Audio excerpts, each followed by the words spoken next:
Hello everyone, my name is Joanny. Welcome to Love Qualified, a ministry that's dedicated to encouraging others to experience the sovereign love of the one true God who has qualified us to be his beloved ones.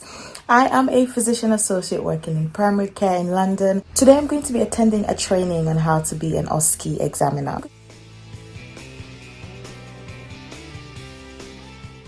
So if you've been on my channel for a while, you would know that I attended St. George's University in London. That's where I qualified. Today I'm going back to my alma mater, St. George's, and I took a day off work to go and attend the OSCE examiner training day. It's going to be all day, so from 9 a.m. to 5:15 p.m. I think they said. It's part of this group chat of PAs who work in a particular borough in London, and somebody posted on there about the training and it was free. I was like, yep, sign me up, because I think that it would be great to see this other side of being a physician associate, which is the side of like teaching, education. I've always been interested in that. I've had a little interest in it, but I think this will feed my interest. So I'm excited to see what today brings. Obviously, it's going to be a jam-packed day. I don't know how much I'll be able to vlog, but I thought I would make this intro anyway. And if I'm not able to vlog at all throughout the day, then at least I will show you guys bits and pieces here and there, and then at the end of the day I will just do a recap of all the things that we did. But anyway, I hope that this video would be helpful, or that you would find it insightful. But yeah, let's go. Okay, so it's 8:32 and we're out of the house. It's not great weather. It feels like it's drizzling a little bit, which is not the perfect weather for me to be wearing my hair out. So let's walk quickly so that I don't get my hair wet. So I managed to get to the reception area on time, and thank God the rain didn't get heavier, so my hair was still in a good state. When I got to the reception area, I met some other people who were already there, and I even met some of my course mates, so people that we studied the PA course together. We were able to just catch up and see how we've been doing since the last time we saw each other, which was graduation. And then this was when we were going into one of the new lecture theatres, which I actually did not study in, so it was nice to actually be part of this. Hello guys, this is Editing Joan here many weeks later. I just wanted to insert a clip here just to explain to you guys the next clip. If not, it probably wouldn't make sense. So after we got settled in the lecture theatre, we had a talk for that morning. We had a talk all about OSCEs. So OSCEs are the practical exams that physician associates have to do, and medical students have to do that as well. It's part of their final exam before you qualify. We had a whole talk about what OSCEs are, the way OSCEs are set up at St. George's, and also the way OSCEs are set up for physician associates, the number of stations that they have, the number of rest stations that they have, how they mark the stations at the moment for year ones and year twos, because they mark it slightly differently.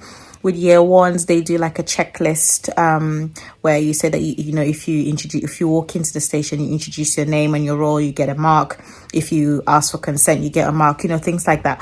But for the year twos, it's more about sort of different domains. So for example, they give you a mark for how professional you are. They give you a mark for whether you were able to get a lot of clinical content. They give you a mark for the diagnosis, so they give you a mark for whether you're a safe clinician, things like that. So we had that talk, they played a video for us, and they gave us the checklist for both the year ones and the year twos, and they made us to mark the patient, the actor in the video, as if it would be like a real OSCE. So they actually timed us.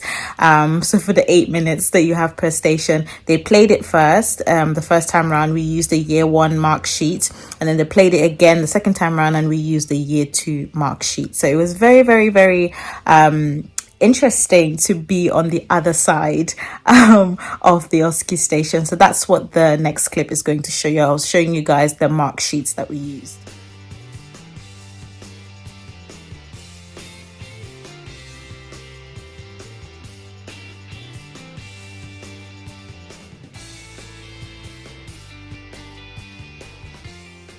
So after that exercise, it was time for lunch, and so we had to walk to another room within the university, and they provided pizza for us, which was amazing. We had some drinks, we had hot drinks, we also had different types of pizza, and this is us settling into the room for our afternoon session, which I am going to explain what we did in our next clip.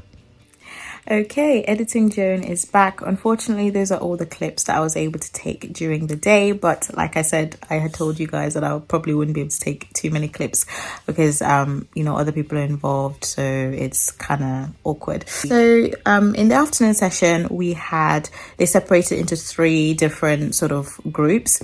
And the first group, we were in the same group, but we rotated through 3 different rooms, and they were teaching us 3 different things. In the first room, we learned all about clinical skills. So they were training us on how to run a clinical skills session. So at St. George's in first year, I think they teach you all the clinical skills that you need. So how to do a cardiovascular exam, how to check a blood pressure, how to do an abdominal exam, a respiratory exam, a neuro exam, a knee exam, all those things. And they have it once every week. I think it's every Friday. And obviously they need facilitators to run these sessions. So they basically taught us how to do that, and they did a bit of role play and just taught us about some things that might pop up during sessions like that, but how to encourage the students to make sure that they get the most out of their learning. And basically they just taught us how the whole process goes and how they teach these students the clinical skill session. And then we did some role play, and then after that we moved to the second session, which is the one I actually enjoyed most. Is about communication skills.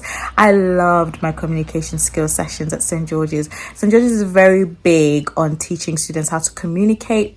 So they teach students about how to take a history, how to what is a physician associate, how to answer that question in particular, and they teach you lots of different things, like how to break bad news, different things like that. And I really love, and I got to do a role play. I was a facilitator for somebody who was acting about being nervous and being really anxious and not wanting to answer questions. So I had to literally role play in terms of what I was going to do if that was an actual session that I was leading.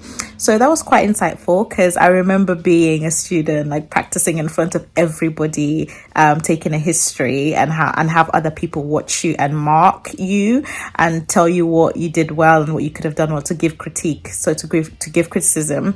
And basically, that was quite nice to be on the other side, not as a student. And then the last session we had was PBL, so basically problem-based learning.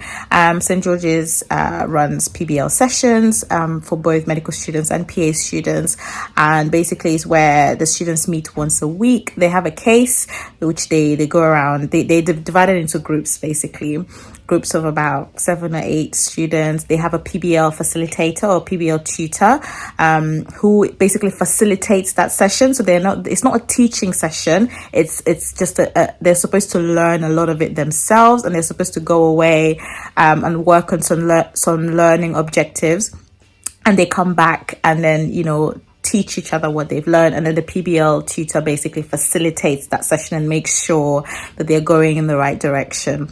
I used to love my PBL sessions when I was a student, and also being on the other side was also very interesting, just to see coming in from the tutor aspects of things, some things that you might come across when you're being a facilitator. So for example, people who don't get along within the group, if they don't want to learn themselves, if they keep relying on you as a tutor to provide all the answers, what are you going to do in sessions like that? So we work through different scenarios. I didn't act in this one, but thank God, because the scenarios were really tricky. We had one where we had to act, the rest of us in the group had to act as if we were sort of rowdy students, or we're always getting distracted talking about different things. And then the person who was acting as a PBL tutor had to then, you know, put themselves in those shoes and see how they're going to like bring the group back to focus on the task. Then we also had to act as another group where we weren't saying very much, like we weren't talking, we weren't engaging. Yeah, we just talked through scenarios like that and the different things that we could do. So yeah, those are the three stations that we those are the three sort of sessions that we did.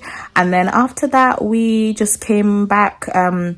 We had a little speech at the end of the session, and we ended the day, and they were going to send us a certificate, you know, because I think we're going to get CPD points from that.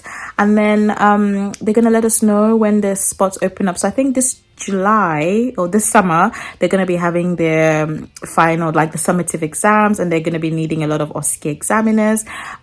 So if you want to be an OSCE examiner, basically you would have to arrange to come in and shadow somebody first. When you shadow people, I think there's a number of times that you need to shadow, and then you can actually sign up to be an OSCE examiner. But yeah, so I'll see how, you know, based on like my time of work and stuff like that, I'll see if I can be able to be a part of that. One thing that I'm really interested in, like I said before, is being a tutor for the communication skills sessions, because I quite enjoy communication skills. And yeah, that's something that I would need to think about. And if it's something that I do venture in, which I'm sure I will do at some point, then I'll definitely be sure to update you guys about that. But that's what I did, and that's what I learned. Let me know if you guys have any questions, and I'll be more than happy to answer. Thank you guys so much for watching. I hope you have a lovely day, and God bless you. Mwah. Bye.